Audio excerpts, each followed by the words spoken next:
Baik, untuk perkuliahan hari ini, kita akan membahas mengenai antena susunan. Jadi apa yang dimaksud dengan antena susunan? Ketika kita bicara mengenai antena, pada dasarnya ada banyak macam konfigurasi yang dapat kita lakukan. Yang pertama adalah tentu saja adalah konfigurasi single antena. Ya, single antena terdiri dari satu buah antena. Nah, satu buah antena yang apabila kita susun beberapa dengan jumlah lebih dari satu, itu kita sebut sebagai antena susunan atau antena array. Nah, teknik penyusunan antena pada dasarnya tidak selalu berkaitan dengan antena array. Jadi ada beberapa teknik yang kita gunakan untuk penggunaan multiple atau lebih dari satu antena. Nah, teknik yang paling terkenal sendiri pada dasarnya untuk penggunaan multiple antena itu terdiri dari dua. Yang pertama adalah yang kita sebut sebagai antena susunan itu sendiri, antena susunan, atau istilahnya adalah array. Dan yang kedua adalah teknik penggunaan lebih dari satu antena yang kita sebut sebagai MIMO. Nah, ini di sini sejak awal sudah saya sampaikan. Untuk memastikan kalian memahami perbedaan antara dua konsep ini pada dasarnya, walaupun dia menggunakan antena yang jumlahnya lebih dari satu, tetapi konsep antena array dan MIMO ini pada dasarnya adalah suatu konsep yang berbeda, itu sama lain, seperti itu. Nah, ini akan saya jelaskan lebih awal terlebih dahulu mengenai perbedaan antara dua konsep antena MIMO dan antena susunan.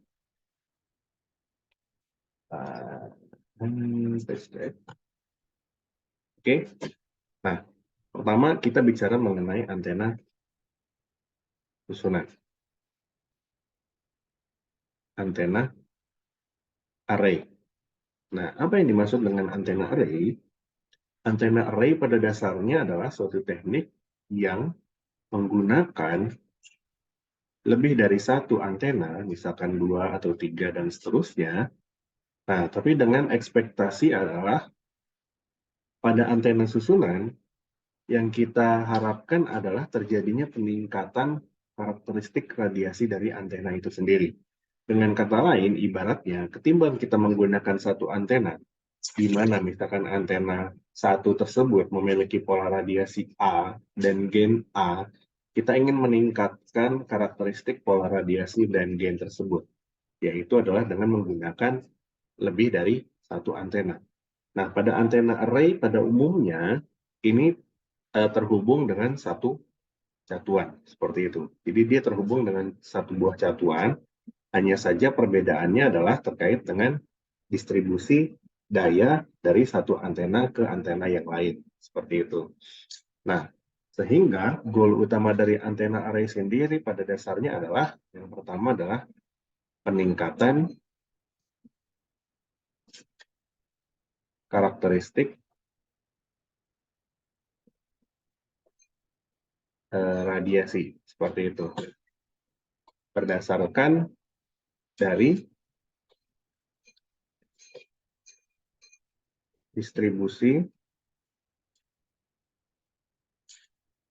catuan atau arus pada masing-masing antena. Nah, seperti itu ya. Jadi dengan kata lain, ketimbang kita melihat beberapa antena yang bekerja secara independen, kita melihat antena array ini adalah suatu kesatuan antena yang berukuran besar. Seperti itu. Jadi kita anggap antena array ini adalah seperti sebuah antena berukuran besar yang memiliki karakteristik radiasi yang lebih baik dibandingkan apabila dia menggunakan single antena. Seperti itu. Nah, apakah antena satu dengan antena lain saling independen satu sama lain? Jawabannya tidak. Kenapa? Untuk bisa memperbaiki karakteristik radiasi, maka satu antena dengan antena yang lain ini akan saling mempengaruhi. Seperti itu. Nah, ada banyak sekali teknik pencatuan antena array yang akan kita pelajari di pertemuan ini. Itu adalah teknik catuan uniform dan non-uniform. Seperti itu. Nah, nanti akan kita bahas lebih detail. Nah, lalu bagaimana dengan konsep yang kedua? Konsep yang kedua kita kenal dengan yang namanya MIMO atau multiple input, multiple output. Nah, dibandingkan dengan konsep antena array, antena MIMO sendiri pada dasarnya dibandingkan dengan meningkatkan karakteristik radiasi, tujuan dari antena MIMO ini sendiri adalah yang kita kenal sebagai menambah independensi kanal. Nah, dari sini tujuan dari MIMO sendiri sebenarnya berbeda dengan tujuan antena array. Di mana pada antena array kita ingin meningkatkan karakteristik radiasi seperti gain dan juga pola radiasi. Nah, pada MIMO kita meningkatkan independensi kanal. Maksudnya apa independensi kanal? Ketika kita bicara mengenai beberapa jenis antena saling berkomunikasi satu sama lain, akan ada beberapa kanal yang terbentuk kan ya. Misalkan dari antena A saja, itu akan ada 4 jalur yang terbentuk. Yaitu adalah dari A, ini misalkan A1, dari A ke B1, lalu ke B2, ke B3, dan ke B4, seperti itu. Nah, begitu juga dengan yang dari antena A2. Antena A2 nanti juga akan ada lebih dari satu jalur. Seperti itu. Nah, masing-masing jalur ini kita sebut sebagai kanal. Dan harapannya kanal yang terbentuk antara antena 1 dengan antena 2 itu adalah saling independen. Seperti itu. Nah, tujuannya apa? Untuk meningkatkan independensi kanal, goal akhirnya pada dasarnya adalah untuk meningkatkan yang kita sebut sebagai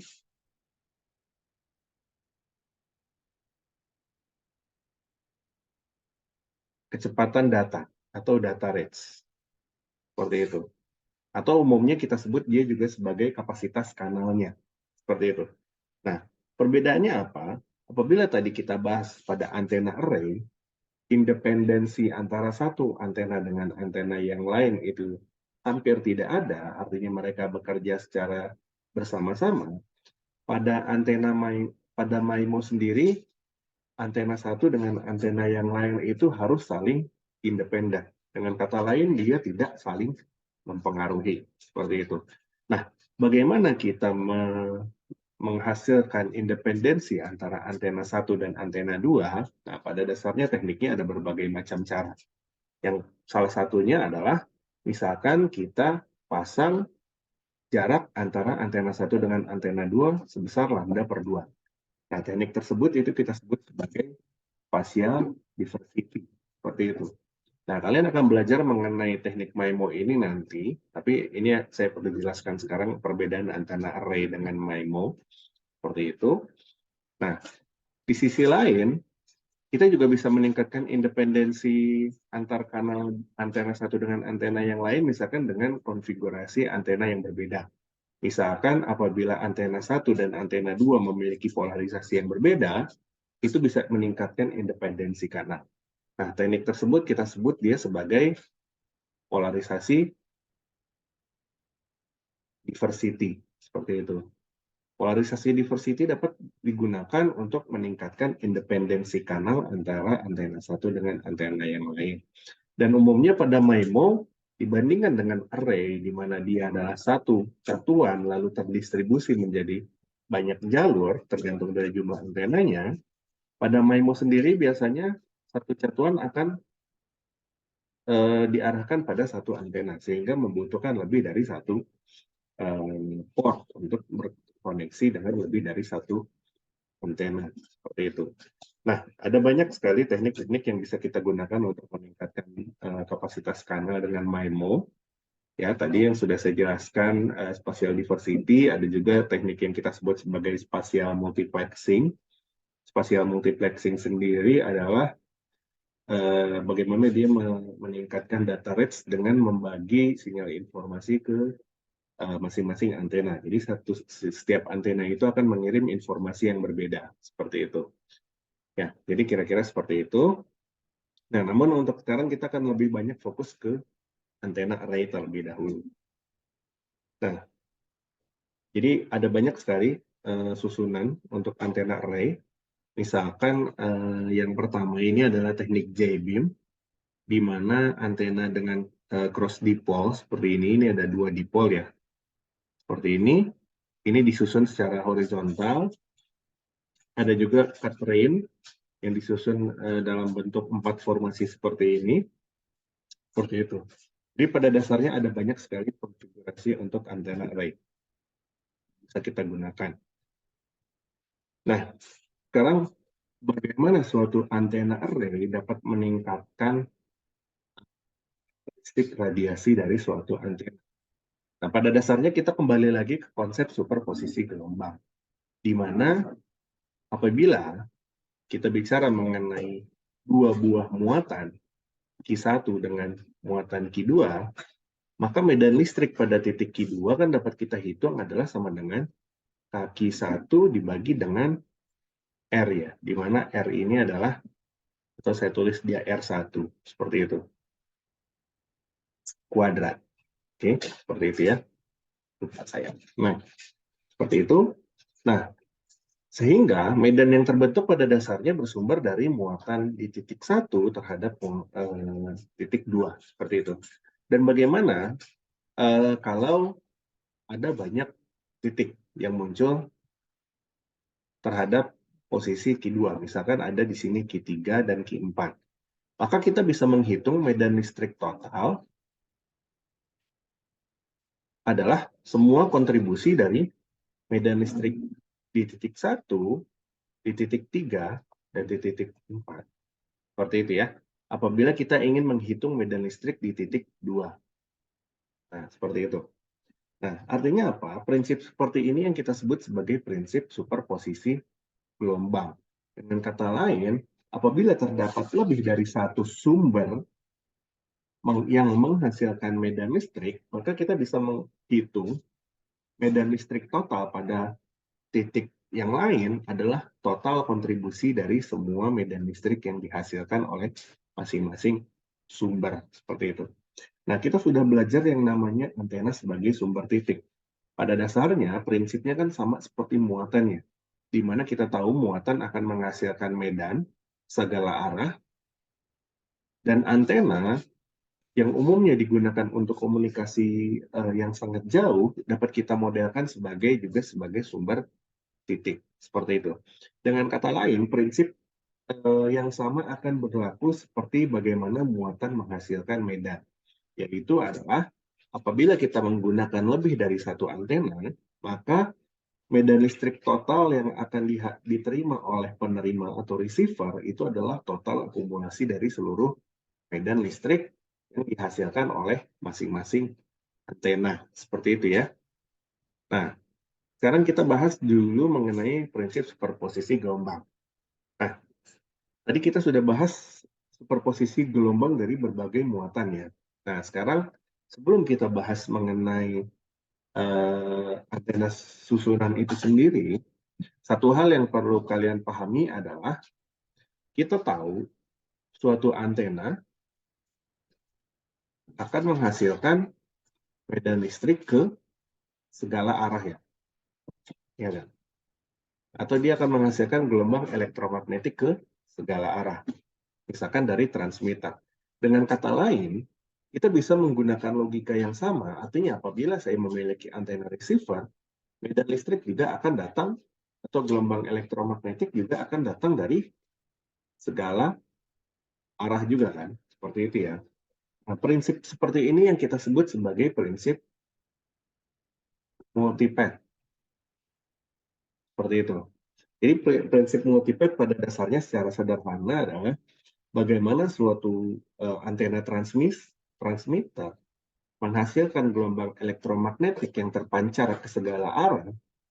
Nah, dengan kata lain, di sisi receiver juga dia akan menerima gelombang elektromagnetik dari segala arah. Nah, misalkan dari satu garis, satu flux gelombang elektromagnetik ini melambangkan suatu lintasan atau kita sebut sebagai path. Artinya akan ada banyak lintasan yang terbentuk yang datang dari transmitter ke receiver ya, seperti itu. Nah, konsep multipath ini sendiri nanti akan kita bahas lebih detail. Artinya bagaimana kita menjumlahkan receiver itu kan dia nggak paham medan listrik mana bersumber dari mana. Dia akan menerima semua medan listrik yang dia terima kan ya, akan dia olah semua. Dan dia jumlahkan semua medan listrik yang diterima pada saat yang sama, seperti itu. Nah, pada konsep multipath yang paling sederhana, ketimbang kita menjumlahkan banyak medan yang jumlahnya mungkin sangat banyak sekali, kita bisa menggunakan konsep dua buah medan. Nah, ini adalah yang paling sederhana. Prinsip seperti ini kita sebut sebagai Touré model. Apa yang dimaksud dengan Touré model? Nah, multipath ini kita anggap dia hanya memiliki dua sumber arah saja. Yang pertama adalah sumber yang kita sebut sebagai direct wave atau gelombang langsung, dan sumber yang kedua adalah reflected wave atau gelombang pantul. Nah, antara gelombang pantul dan gelombang langsung di sini dapat kita lihat. Pertama, lintasannya dia berbeda. Seperti itu. Karena lintasannya berbeda, jarak lintasannya juga akan berbeda. Seperti itu. Dan kata lain, dia akan tiba pada waktu yang berbeda. Apabila kita gambarkan suatu gelombang elektromagnetik dengan prinsip seperti sinusoidal seperti ini, maka di mana variabel X ini kita modelkan sebagai sumbu jarak dan sumbu waktu. Dengan kata lain apa? Apabila jaraknya dia berbeda, maka gelombang tersebut akan diterima dengan fasa yang berbeda. Misalkan dari jarak direct wave dari A ke B itu dia lebih singkat jaraknya. Dia diterima pada saat amplitudenya di sini. Seperti itu. Lalu pada reflected wave kan dia memiliki jarak yang berbeda dengan direct wave ya. Nah, pada reflected wave misalkan dia akan diterima di sini.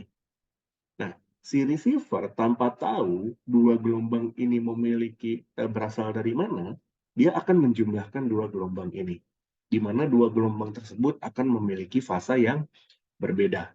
Sebutlah fasa yang pertama ini adalah fasa 1, dan fasa yang kedua adalah fasa 2, seperti itu. Maka superposisi gelombang menyatakan kalau medan listrik yang dihasilkan dari lintasan pertama dengan fasa 1 akan dijumlahkan dengan medan listrik yang bersumber dari fasa kedua. Nah, ini prinsip medan listrik seperti ini ya. Jadi persamaan medan itu kan dia adalah sama dengan E0 E pangkat J P ya. Di mana kita ambil misalkan kita ambil komponen realnya saja, maka dia adalah dalam bentuk E0 dikalikan dengan cos VI. Seperti itu. Di mana VI pada dasarnya adalah suatu bentuk konstanta propagasi, dia di mana adalah B dikalikan dengan L. Seperti itu ya. Nah, misalkan tadi kita gambarkan dia adalah dua gelombang dengan fasa yang berbeda. Nah, kita bisa menghitung perbedaan fasa antara dua gelombang tersebut. Misalkan kita modelkan dia adalah sama dengan fasa kedua dikurangi dengan fasa pertama. Dengan kata lain, fasa kedua adalah sama dengan delta fasa ditambah dengan fasa yang pertama. Sehingga gelombang tersebut dapat kita sederhanakan bentuknya menjadi suatu persamaan seperti ini. Yaitu adalah E0 medan amplitudo maksimum medan listrik dikalikan dengan eksponensial dari fasa pertama ditambah dengan eksponensial dari fasa kedua, di mana fasa kedua nilainya adalah sama dengan fasa pertama ditambah dengan delta fasanya. Seperti itu. Apabila kita keluarkan komponen E0-nya, maka dapat kita sederhanakan persamaannya menjadi seperti ini. Seperti itu ya. Jadi kira-kira seperti itu. Oke. Nah, sekarang bagaimana kita membahas mengenai antena susunan? Nah, kita udah tahu nih, ternyata apabila kita memiliki lebih dari satu antena, maka prinsip superposisi gelombang akan berlaku. Seperti itu. Nah, sekarang kita modelkan yang paling sederhana adalah antena susunan sebanyak 2 buah. Nah, apabila kita lihat konfigurasi seperti ini, maka ada antena 1 di sini dan antena 2 di sebelah kanan. Seperti itu. Nah, 2 buah antena tersebut mengirimkan sinyal informasi yang sama, sebut saja ke titik yang kita sebut sebagai receiver. Seperti itu. Dan karena antena kita modelkan sebagai sumber titik, di mana receiver sendiri jaraknya sangat jauh dari antena transmitter, maka pada dasarnya dapat kita modelkan sebagai suatu lintasan gelombang di mana seakan-akan dia sejajar. Seperti itu. Kita tahu pada jarak yang sangat jauh sekali, suatu garis yang bertemu di satu titik yang sama, itu akan terlihat seperti sebuah garis yang sejajar. Seperti itu kan. Karena kita melihatnya dari jarak sangat sekali. Seperti itu. Nah, dari sini dapat kita lihat, misalkan kita ambil titik tengah atau sumbu nol antara antena pertama dengan antena yang kedua, maka pada dasarnya kita bisa memodelkan bahwa antena pertama akan mengalami lagging sebesar setengah dari jarak dikalikan cos dari fasanya. Sedangkan antena kedua akan mengalami yang kita sebut sebagai leading. Seperti itu ya.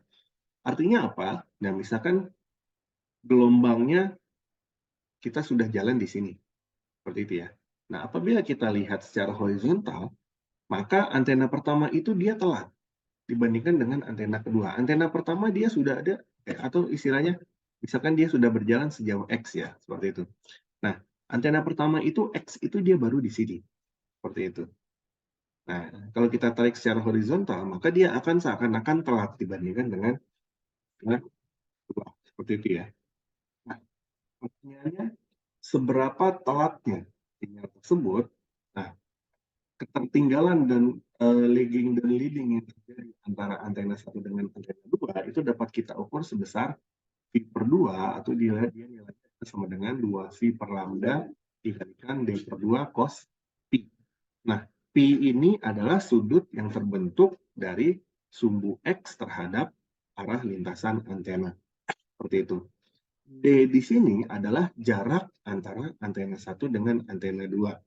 Karena kita ambil dari titik 0, maka di sini kita hitung dia sebagai D per 2. Atau dia tertinggal sebesar D per 2 dari titik 0. Seperti itu ya. Lalu 2V per lambda itu apa? 2V per lambda adalah konstanta beta atau konstanta propagasi. Seperti itu ya.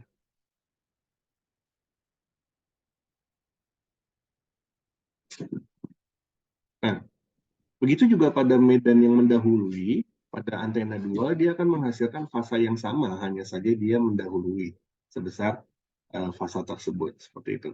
Sehingga apabila kita jumlahkan, di mana nilai E2 sendiri dia mendahului, maka dia akan bernilai positif. E1 dia tertinggal, maka dia akan bernilai negatif. Maka superposisi gelombang dari dua antena tersebut adalah sama dengan E0 dikalikan E pangkat J. Fasanya, ini adalah representasi untuk antena 2 yang leading sebesar fasa tersebut, dan yang kedua adalah representasi dari antena 1 yang tertinggal sebesar fasa tersebut. Seperti itu. Oke. Nah, sekarang dari model sederhana seperti ini, ada banyak konfigurasi yang bisa kita lakukan. Contohnya adalah, yang pertama, bagaimana kalau antena 1 dan antena 2 memiliki fasa yang sama? Artinya apa? Kalau fasa antena satuannya sama, misalkan sama-sama 0 derajat atau sama-sama 90 derajat. Seperti itu. Nah, karena fasa dari dua antena tersebut sama, persamaan yang sebelumnya ini dapat kita modelkan secara sederhana, yaitu adalah dengan kita keluarkan komponen E0-nya, maka dia akan menjadi E0 dikalikan dengan J V per 2 ditambah,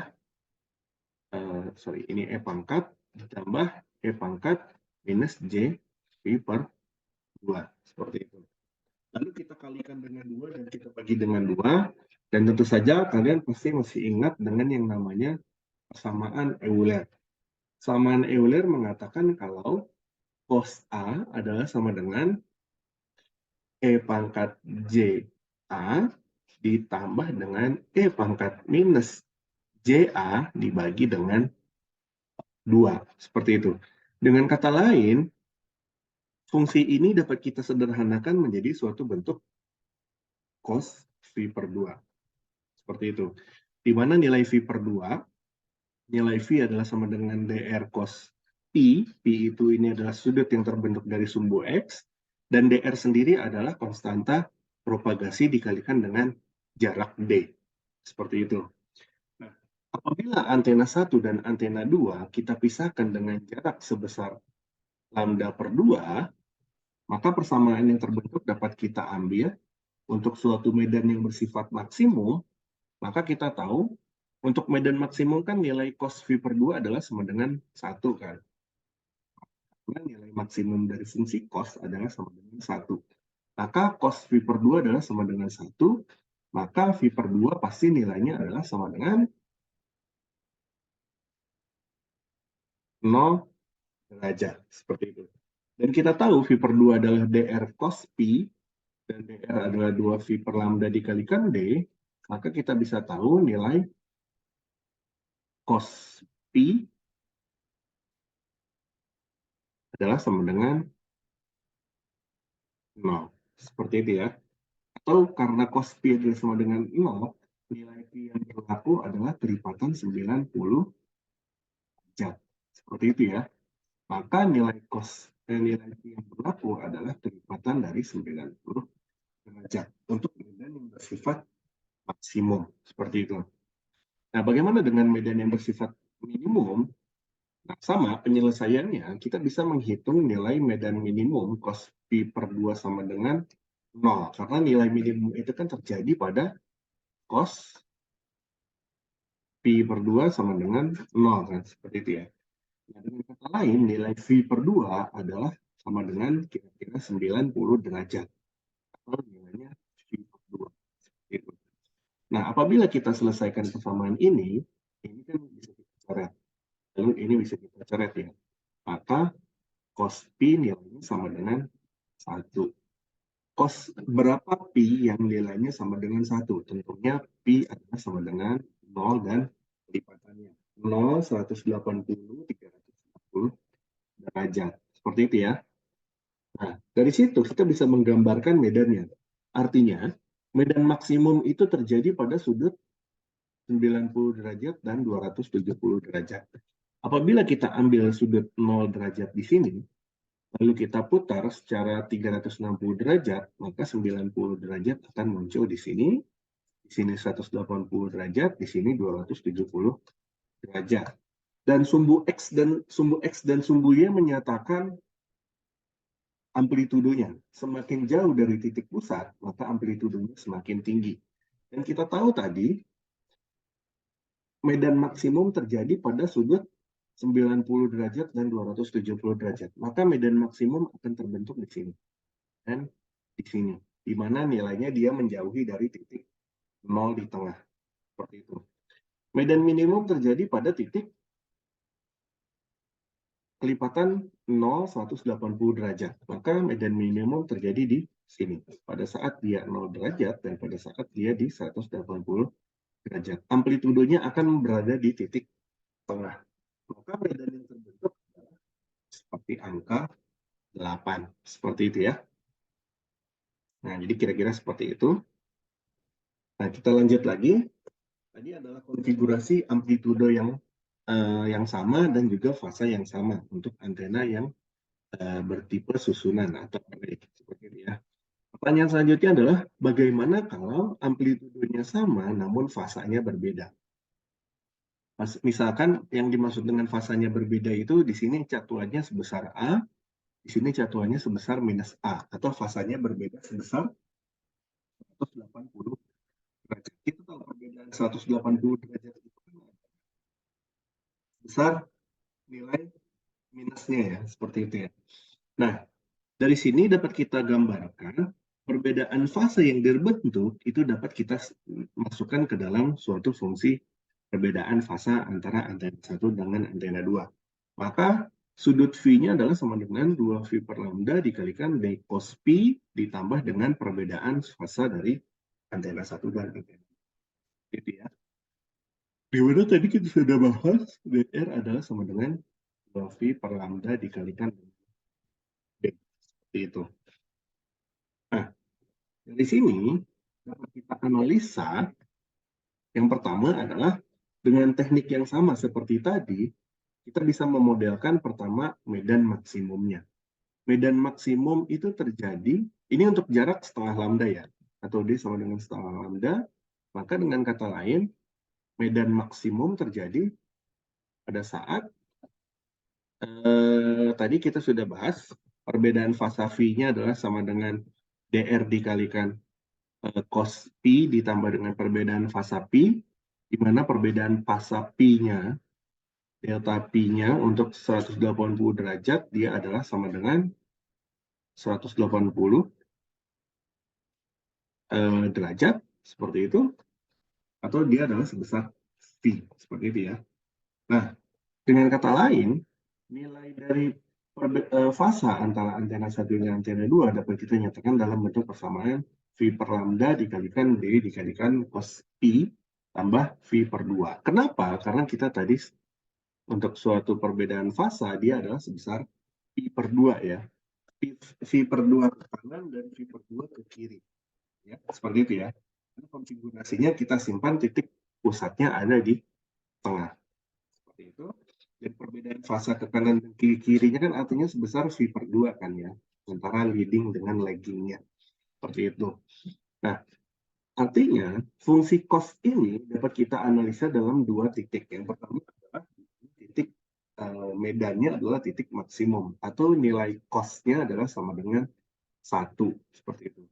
Dengan nilai cos V-nya adalah sama dengan 1, maka kita bisa memperoleh nilai P-nya adalah kelipatan 0 dan 180 derajat. Seperti itu ya. Sedangkan untuk harga minimumnya kebalikannya. Kita mencari di mana nilai cos bla bla bla ini nilainya adalah sama dengan 0 untuk medan minimum. Jadi dia bernilai 1 untuk medan maksimum. Seperti itu. Maka dengan penyelesaian yang sama kita bisa memperoleh nilai I-nya adalah sama dengan kelipatan dari 90 derajat. Seperti itu. Sehingga dengan kata lain, dengan menggunakan teknik catuan yang berbeda, kita bisa memperoleh pola radiasi yang berkebalikan dengan apabila catuannya sefasa. Tadi apabila catuannya sefasa, dia berbentuk angka 8, apabila catuannya berbeda, 180 derajat, maka kita bisa memperoleh yang lain untuk horizontal. Seperti itu, di mana pola radiasi maksimum terjadi pada titik 0 derajat dan 180 derajat, dan pola radiasi minimum terjadi pada titik 90 derajat dan 270 derajat. Seperti itu ya. Nah, jadi kira-kira seperti itu.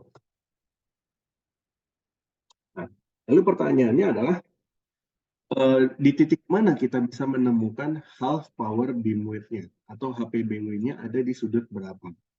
Nah, kita tahu ketika kita bicara mengenai konsep daya, HPBW itu kan tuh ketika dia turun setengah dari daya maksimumnya kan. Dan kita tahu daya sendiri adalah sama dengan medan kuadrat atau setara dengan medan kuadrat, di mana pada dasarnya P adalah sama dengan E cross H kan, di mana H adalah sama dengan E per 377, maka dapat kita modelkan dia sebagai E kuadrat dibagi 377. Mendekati nilai tersebut, seperti itu ya.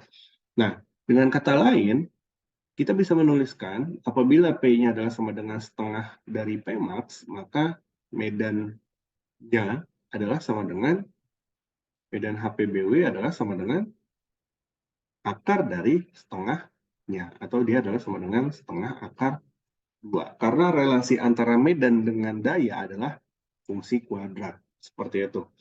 Dengan kata lain, isi cos-nya dapat kita gambarkan sebagai suatu fungsi setengah akar 2.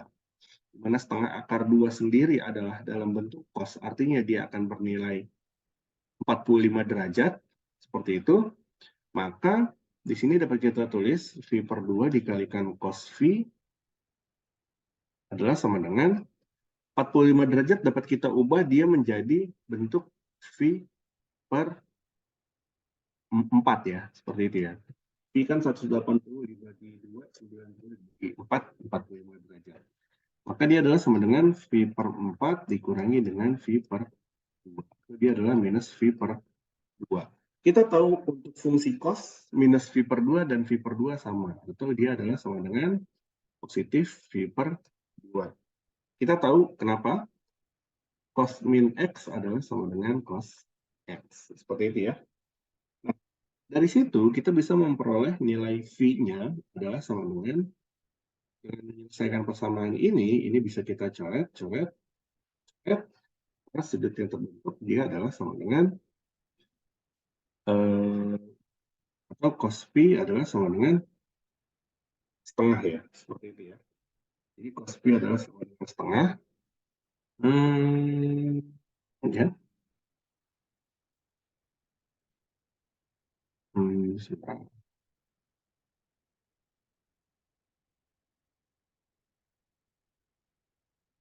Oh iya, benar. Jadi V per 4 dikurangi V per 2, lalu kita coret, maka yang tersisa adalah sama dengan setengahnya. Dengan kata lain, P-nya adalah sama dengan 60 derajat. Seperti itu ya. APBW dapat terbentuk pada sudut 60 derajat. Seperti itu. Nah, bagaimana apabila dia memiliki fasa yang berbeda? Tidak kelipatan tidak 180 derajat, misalkan 90 derajat.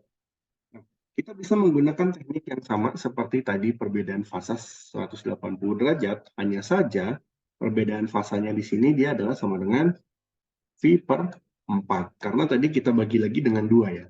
Tadi kan dia adalah notasinya V per 2 kan. Apabila nilai V-nya adalah sama dengan cosinus V per lambda dikalikan D dikalikan cos V, ini 2 V per lambda, ditambah dengan V per 2, maka V per 2 adalah sama dengan cos, ini bisa kita coret, dia jadi V per lambda dikalikan D cos V ditambah dengan V per 2 dibagi 2, atau V per 4, seperti itu. Nah, kita bisa menggunakan teknik yang sama adalah pertama cari medan maksimumnya, di mana medan maksimum terjadi pada cos V per 2 sama dengan 1, dan medan minimumnya terjadi pada cos V per 2 sama dengan 0. Seperti itu ya. Sama seperti yang tadi. Setelah itu kalian bisa menghitung masing-masing medannya pada sudut 0 derajat, 10 derajat, 180 derajat, dan seterusnya. Seperti itu. Nah, apabila perbedaan fasanya 90 derajat, kalian bisa memperoleh polanya seperti ini. Pola radiasinya seperti ini. Untuk jaraknya dia adalah sebesar lambda per 2, D-nya adalah sebesar lambda per 2, sedangkan apabila D-nya adalah sebesar lambda per 4, maka kita bisa memperoleh pola radiasinya seperti ini. Dengan kata lain apa? Apa yang bisa kita simpulkan dari sini? Jarak antena yang berbeda dapat menghasilkan pola radiasi yang berbeda. Seperti itu ya. Jadi kira-kira seperti itu. Oke, kita lanjut.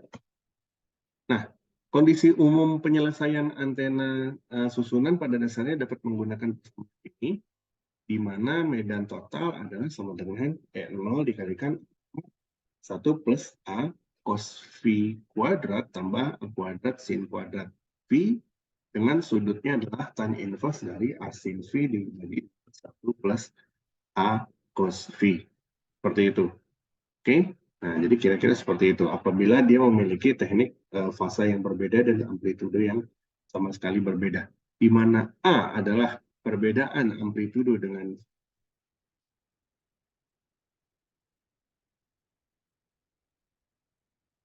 amplitudo antara antena 1 dengan antena 2.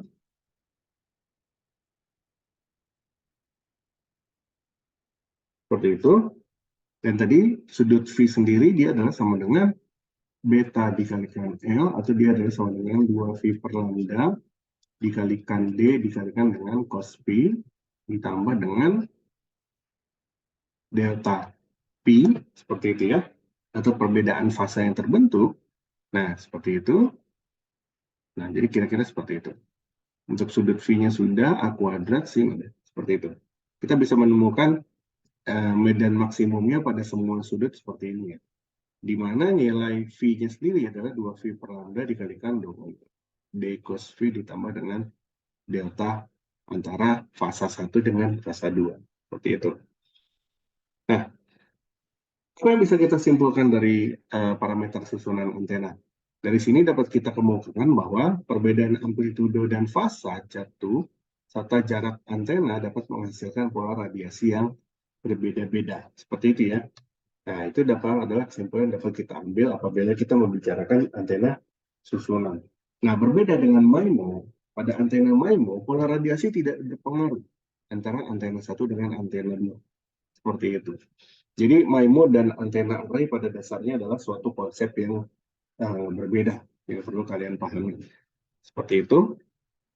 Nah, ada teknik yang lebih sederhana untuk menghitung antena susunan apabila antenanya hanya antena isotropis. Seperti itu ya. Nah, perhitungan antena susunan dari antena isotropis kita dapat menggunakan perkalian diagram. Nah, apa yang dimaksud dengan perkalian diagram? Perkalian diagram pada dasarnya adalah kita mengalihkan amplitudo dari dua antena yang akan kita hitung antena susunannya. Seperti itu. Dan antena perkalian diagram pada dasarnya hanya bisa dilakukan pada antena sejenis atau antena yang memiliki bentuk yang sama dan arah medan yang sama apabila dia konfigurasinya antena single. Seperti itu. Nah, begitu juga dengan orientasinya juga harus sama. Nah, susunan dari sejumlah N antena sejenis dapat diperhatikan sebagai susunan sejumlah N sumber isotropik dengan satuan atau fasa tertentu. Sehingga memiliki diagram arah yang terkoreksi dengan diagram antena single-nya. Nah, apabila kita kalikan kedua medan antara antena 1 dan antena 2, itu kita sebut sebagai perkalian diagram. Nah, untuk susunan tak isotropis dan atau tak sejenis tidak berlaku prinsip perkalian diagram. Jadi perkalian diagram hanya bisa digunakan pada antena isotropis saja. Seperti itu ya. Nah, jadi cara paling mudah ketika kita ingin menghitung perkalian diagram antara dua antena isotropis, misalkan antena A seperti ini, dan antena B memiliki pola radiasi seperti ini. Kita akan mengalihkan semuanya pada arah 360 derajat. Misalkan pada sudut 0 derajat, kita tahu amplitudonya di sini 0. Di sini juga sama, pada sudut 0 derajat amplitudonya 0. Maka 0 kali 0, hasil perkalian diagram juga akan menghasilkan amplitudo bernilai 0. Dengan kata lain, perkalian diagram pada dasarnya mengalihkan amplitudo pada titik yang sama. Ini akan kita kalikan dengan di sini. Di sini akan kita kalikan dengan di sini juga. Di sini kita kalikan dia dengan di sini. Maka 0 kali 0 hasilnya juga akan tetap 0. Di sini akan kita kalikan dengan di sini. Seperti itu. Maka akan menghasilkan pola medan yang lebih pipih ya. Apabila kita kalikan antara satu antena dengan antena yang lain. Seperti itu.